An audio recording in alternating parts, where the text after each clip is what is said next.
Mày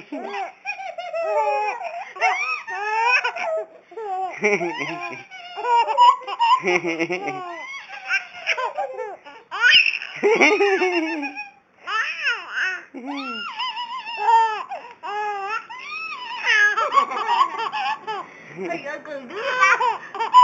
Mày có bị cười đứa ông có cười nha ông.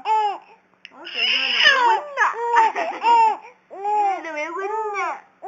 Biết không?